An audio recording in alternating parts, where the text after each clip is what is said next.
Sir ఏంటి cinema panchayat? పెద్ద ఎత్తున ట్రోల్స్ అంశం ఒకటి, మరొకటి 55 బృందాలతో ఐటీ సోదరులట దిల్ రాజు, అలాగే మైత్రి మూవీ మేకర్స్ని, పుష్ప 2, అలాగే సంక్రాంతికి వస్తున్నాము, గేమ్ చేంజర్, ఈ నిర్మాతల మీద అసలు ఏం జరుగుతుంది? ఇది సినిమా హిట్ అయితేనేమో ఐటీ వాళ్ళ దాడులు, సినిమా ఫెయిల్ అయితేనేమో ఫ్యాన్స్ ట్రోల్స్ అన్నట్టుగా తయారైంది. ఇప్పుడు చిత్ర పరిశ్రమ పరిస్థితి ఏమంటే, అరే మా డబ్బులు ఖర్చు పెట్టుకొని మేమేదో సినిమాలు తీసి ప్రచారం చేసుకుంటే నచ్చితే చూడండి, లేట్లేదు. అది ఫ్లాప్ అయితే మమ్మల్ని తిట్టడము, మేము కష్టపడి డబ్బులు తెచ్చుకుంటే వెంటనే ఐటీ వాళ్ళు వచ్చి దాడులు చేయటం, ఇది మరీ గోడ దెబ్బ చెంప దెబ్బలాగా ఉందని సినిమా పరిశ్రమ వాళ్ళకి గోడ. ఏదైనా దిల్ రాజు తరఫున లేకపోతే ఆయన ఆధ్వర్యంలో 3 సినిమాలు విడుదలైతే అందులో ఒకటి బాగా దెబ్బతినగా, ఇది విక్టరీ వెంకటేష్ అంటారు కదా, ఆయన విక్టరీ వెంకటేష్ అన్న పేరు నిలబెట్టుకున్నాడని చెప్పొచ్చు. మిగతా వాళ్ళలాగా అంత తీవ్ర స్థాయిలో సైన్యాలు ఇవన్నీ ఆయన మెయింటైన్ చేయరు కదా, సంసారపక్షంగా అలా ఉంటారు. కాబట్టి విక్టరీ వెంకటేష్ సినిమాకు 200 కోట్లు వచ్చాయట, అది రికార్డు. ఒక కోణంలో పుష్ప 2 రికార్డును కూడా దాటేసే వసూళ్ళు అని చెప్పి దీనికి చెప్తున్నారు. దీనికి ఒక కారణం కూడా ఉంది, థియేటర్లన్నీ మనమే కాబట్టి దిల్ రాజు గారు మొత్తం అది ఎట్లాగో నడవలేదు, దీని మీదకి డైవర్ట్ చేస్తామని కూడా చేసినట్టున్నారు. ఈ వార్తలు వస్తూ ఉండగానే ఐటీ వాళ్ళు దిగిపోయారు. మైత్రి మూవీ మేకర్స్ మీద ఇదివరకు కూడా దాడి చేశారు. ఆర్ఆర్ఆర్ ఆ సమయంలో కూడా, కొన్ని సినిమాల సమయంలో కూడా వాళ్ళు దాడులు చేశారు.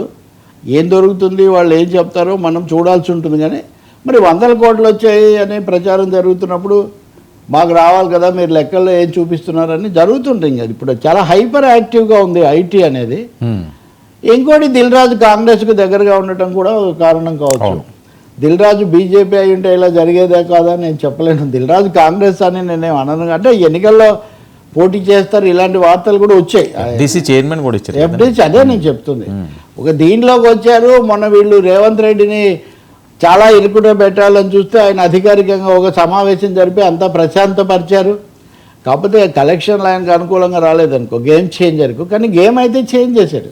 గేమ్ చేంజర్ ఫ్లాప్ అయినా కానీ ఆయన గేమ్ను చేంజ్ చేయడానికి దోహదపడ్డాడు. బహుశా అది కూడా ఐటీ దాడులకు త్రిశూల వ్యూహంలో నచ్చని వాళ్ళు తస్మదేవుల మీద దాడి చేయమని కదా, బహుశా బీజేపీకి తస్మదేవుడు అని వాళ్ళు భావించారేమో తెలియదు, అది జరిగింది. ఇంకా ఈ విజయం ఒక విషయం, మధ్యలో డాకు మహారాజ్, అవును, బాలయ్య బాబు తన యావరేజ్ హిట్ హీరోగా ఆయన కొనసాగుతున్నాడు. కానీ ఇక్కడ సమస్య రెండోది, మీరు అడిగింది ఫ్లాప్స్ ట్రోల్స్. చిరంజీవి గారు అంతటా ఆయన ఆవేదన చెందాడు. తమన్ మధ్య మ్యూజిక్ ఎక్కడో మాట్లాడుతూ ఈ ట్రోల్స్ ఎక్కువైపోయినాయి, విజయం సాధించినా కానీ దాన్ని మనస్ఫూర్తిగా ఆనందించలేని పరిస్థితిలో నేను ఉన్నాను అని ఆయన అన్నారు. చిరంజీవి గారు దాన్ని పురస్కరించుకొని ఆయన ఒకటి చేశాడు, తమన్ను ఎంత బాధపడ్డాడో ఇలా అన్నాడు. నిజంగా ఈ ట్రోల్స్ ఇవన్నీ మానవత్వాన్ని అన్నింటినీ దృష్టిలో పెట్టుకొని చేయాలి, కానీ ఎవరైనా నోరు ఉంది కదా అని ఏదో ఒకటి మాట్లాడినట్టు ఇలా చేయకూడదని ఆయన కొంత ఆవేదన వ్యక్తం చేశారు. ఇక్కడ కీలకమైన అంశం ఏమంటే, గేమ్ చేంజర్ మీద కావాలని ట్రోల్స్ చేశారు, కావాలని నెగిటివ్ ఇదంతా జరిగింది, నెగిటివ్ తీసుకొచ్చారని ఒక పెద్ద ప్రచారం. నేను ఏమంటానంటే, సినిమా హాల్లో ఒక సినిమా హాల్లో ఉదాహరణకు ఒక 500 మంది చూశారనుకుంటే 500 మంది 500 రకాలుగా అనుకుంటారండి. అవును, ఈ రోజున్న సోషల్ మీడియా యుగంలో 500 మందిలో 5 అయినా కానీ ఏదో ఒక చోట ఏదో కామెంటో అకౌంటో పెడతారు.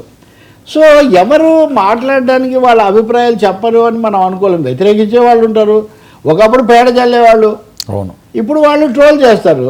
అది అభిమానులు వ్యతిరేకులు, అది ఫ్యాన్స్ యాంటీ ఫ్యాన్స్ ఎప్పుడు ఉంటారు కదా. ఈ మధ్య అది వెర్రితలలు వేసింది. కానీ ట్రోల్స్ వల్లనో రివ్యూస్ వల్లనో సినిమాలు ఫ్లాప్ అయిపోతాయి అని ఎవరన్నా అంటే అది చాలా చాలా పొరపాటు. హిట్ అయినప్పుడు ఎవరన్నా కానీ ట్రోల్స్ దీనివల్ల ఏం చెప్పారండి? మీడియా వల్లే మా సినిమా హిట్ అయిందని ఇంతవరకు ఎవరైనా చెప్పారా? చెప్పరే. కాబట్టి ఇక్కడ కొంచెం వ్యతిరేకమైన వ్యాఖ్యలను భరించలేని ఒక పరిస్థితికి వస్తున్నారు. సరే, ఎన్నికల్లో పోటీ చేసిన అభ్యర్థి ఓడిపోవడానికి ఎంత ఒకడే గెలుస్తాడు, అనేక మంది ఓడిపోతాడు. సినిమాలు కూడా అంత పోటాపోటీగా వచ్చినప్పుడు కొన్ని నిలబడతాయి, కొన్ని నిలబడవు. ఇక్కడ గేమ్ చేంజర్ ఫ్లాప్ అవడానికి లేదా అనుకున్న ఫలితం రాకపోవడానికి, పుష్ప 2 సూపర్ డూపర్ హిట్ అవ్వడానికి ఏం పోటీ ఏం లేదు. దాన్ని ఏదో అభిమానులు అన్నారు, ట్రోల్స్ వల్లే జరుగుతుందని దీనికి మనస్తాపానికి గురైపోయి ఇక్కడ ఇంకో సమస్య ఉంది. మనకు అనుకూలంగా భారీగా అతిగా చెప్తున్నప్పుడు కూడా మనం కట్ చేసి ఉండాలి, అంత సీన్ లేదు. అవును. మీరు మరీ అంత రెచ్చి అనుకూలంగా ఉంటేనేమో చాలా మంచిది, అబ్బో మిలియన్స్ ఆఫ్ వ్యూస్ అవన్నీ నిజంగా వస్తున్నాయండి, ఎవరు నమ్ముతున్నారా? అవును. ఏది ఇంకా నేను ఇలా ఇక్కడి నుంచి ఇలా ఓపెన్ చేయకముందే 6.7 మిలియన్స్ దాటిన ఇవన్నీ కూడా మనం ప్రమోషన్లు అన్నాక మీ ప్రమోషన్ ఎక్కడ ఎలా ఉంటుందో రివర్సల్ కూడా అట్లాగే ఉంటుంది ఖచ్చితంగా. మీ ప్రమోషన్ ఎంత భారీగా ఉంటుంది, ఎవరైనా కానీ నేను చెప్పేది ప్రమోషన్ ఎంత భారీగా చేసుకున్నారో ఆ ప్రమోషన్ విఫలమైతే కలిగే ఎఫెక్ట్ కూడా అంత తీవ్రంగా ఉంటుంది. అవును. దీనికి ఎవరో అమాయకులైన ట్రోలర్సో లేదా ఫ్యాన్స్, ట్రోలర్స్ వేరండి.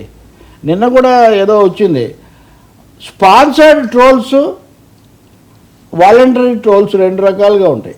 ఇప్పుడు మన మీద కామెంట్ పెట్టే వాళ్ళలో ఆటోమేటిక్గా చూడగానే నచ్చ కామెంట్స్ పెట్టేవాళ్ళు ఉంటారు. అవును. ఆర్గనైజ్డ్గా మనం చూస్తే తెలుస్తుంది ఆ రంగంలో ఉన్న వాళ్ళకు. కాబట్టి ఇవన్నీ మనమే ఆల్ ఇన్ ది గేమ్ అని మనమే పెంచాం. కానీ ట్రోల్స్ వల్ల పలానా సినిమా ఫ్లాప్ అయింది, ట్రోల్స్ వల్ల పలానా నిర్మాత, ఇంకోటి అంట దిల్ రాజు అంటే తన సినిమా తనే కావాలని ఫ్లాప్ చేసుకున్నాడంట. ఇంతకంటే విడ్డూరమైన వాదనలు ఎక్కడన్నా ఉంటాయండి? ఎవడైనా కానీ ఏదో బిడ్డకు తల్లి ఏదో చేసింది అన్నట్టుగా ఆయన తన సినిమా తనే చేసుకున్నాడు, కావాలని చేశాడు ముందు నుంచి. ఇవన్నీ అర్థం లేని మాటలు మాట్లాడుతున్నారండి. ఓటమిని భరించడం నేర్చుకోవాలండి. నేను చెప్పదలుచుకుంది ఏంటంటే మన నాయకులు, మన నటులు, మన మీడియా భిన్నాభిప్రాయాన్ని, ఓటమిని, విమర్శలను కూడా భరించగలిగిన లక్షణం నేర్చుకోవాలి. కానీ నాకు తందానా తానానని వాడు, నన్ను తప్పు పట్టినవాడు, ప్రతివాడు నా మీద కత్తి కట్టాడు, నా మీద కుట్ర పన్నాడంటే కుదరదండి. దేవదాస్ సినిమా ఇప్పటికి ఇష్టపడేవాడు ఎప్పుడో వచ్చింది, వాడు ఎవరికి వాడి మీద కుట్ర? హాల్లో ఈల వేసేవాడు మామూలు, వాడు ఎవరికి కుట్ర? సార్ కాబట్టి అదేదో పాట ఇప్పుడు చిన్న పిల్లలు కూడా ఇప్పుడు ఫిదాలో ఆ సినిమా వచ్చిండే కానీ లేకపోతే అలవైకుంఠపురంలో ఆ పాట సామజవరగమన, చిన్న పిల్లలు కూడా ఆనందించారు. వాడికి ఏం ట్రోల్స్ ఉన్నాయండి వాడికి? కాబట్టి మా ఇంట్లో ఆ పాప ఉండేది, మా పాప, ఒక పాప, ఆ పాట పడితేనే ఆ పాలు తాగేది. బుట్టబొమ్మ పాట కాదు, ఇదే సామజవరగమన. అట్లా స్లోగా వెళ్ళేసరికి ఒక ఫీలింగ్. ఇప్పుడు శిశురు వేత్తి పసురు వేత్తి గానరసం పనిహి అన్నాం మనం. చిన్న పిల్లలు కూడా వింటారండి కదా శిశురు వేత్తి, జోలపాట, లాలిపాట ఎందుకు పాడతాం?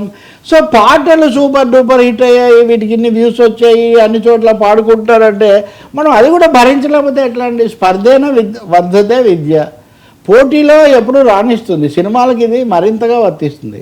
మీరు ఎన్టీఆర్ ఏఎన్ఆర్ని చూడండి, ఇద్దరే కదా చాలా కాలం, ఎలా పరస్పరం వాళ్ళు పోటీ పడుకుంటూ నెట్టుకుంటూ ముందుకు వచ్చారు. ఇప్పుడు అవకాశాలు పెరిగినప్పుడు ఇంకా వసూళ్ళు, ఈ దాడులు అంటే ఇది కూడా ఒక స్టేటస్ అయిపోయింది. ఇప్పుడు మా సినిమాకి ఇన్ని డబ్బులు వచ్చి ఐటీ వాళ్ళు కూడా వచ్చారు అనే స్థితికి వచ్చింది. సినిమా రంగంలో మొత్తానికి ఈ మధ్య పాలిటిక్స్ చాలా యాంటీ క్లైమాక్స్ అయిపోయినాయి వర్మ. ఇది మటుకు ఆ మాధవీలత ఆమె ఇంకా ఆమె కంటిన్యూ చేస్తూనే ఉంది. అవును. మీరు ఇప్పుడు చెప్పిన తమన్నా పాయింట్ ఒకటి నడుస్తూ ఉంది. మొన్న ఆమెతో క్షమాపణ చెప్పించారు. ఇలా చెప్పాలంటే ఎన్నో. శ్రీముఖితో క్షమాపణ ఎందుకండి? రామలక్ష్మణులు ఫిక్షనల్ క్యారెక్టర్స్ అన్నారంట. ఆమె మాట వరుసగా ఆమె అన్నారు. మనం పురాణాల్లో చదివాము, ఇప్పుడు చూస్తున్నామని అంటాం కదా. పురాణాల్లో అంటే నేను చెప్పా, సందేహించకమమ్మ అనే పాట ఉంటుంది. దాంట్లో ఏమంటాడంటే ఘంటసాల, రఘుకులేశుడే ధర్మము వీడి మరో వనితతో కూడిన నాడు, నాదు జపము తపము నా కావ్యమే హృదయౌనమ్మా సందేహించకుమమ్మా. నాదు జపము తపము నా కావ్యమే హృదయౌనమ్మా అంటాడు వాల్మీకి. కావ్యం అనే అన్నాడు కదా.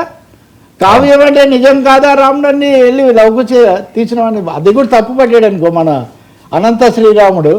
కాబట్టి సినిమాలను రకరకాల కుల వివాదాల్లోకి, మత వివాదాల్లోకి, మనీ వివాదాల్లోకి, కుటుంబ వివాదాల్లోకి, కుటుంబం అని ఎందుకు అనాల్సి వస్తుందంటే మన మంచు మనోజ్ బాబు, మంచు మోహన్ బాబు, అది మరి అది ఒకవైపు నడుస్తూనే ఉంది. సో సినిమా రంగం వీటి నుంచి బయటికి రావాల్సిన అవసరం ఉంది. సంక్రాంతికి వస్తున్నామని, సంక్రాంతి వచ్చింది కాబట్టి మనం కొంచెం సంతోషమైన సామరస్యమైన మార్గానికి వెళ్ళాలి.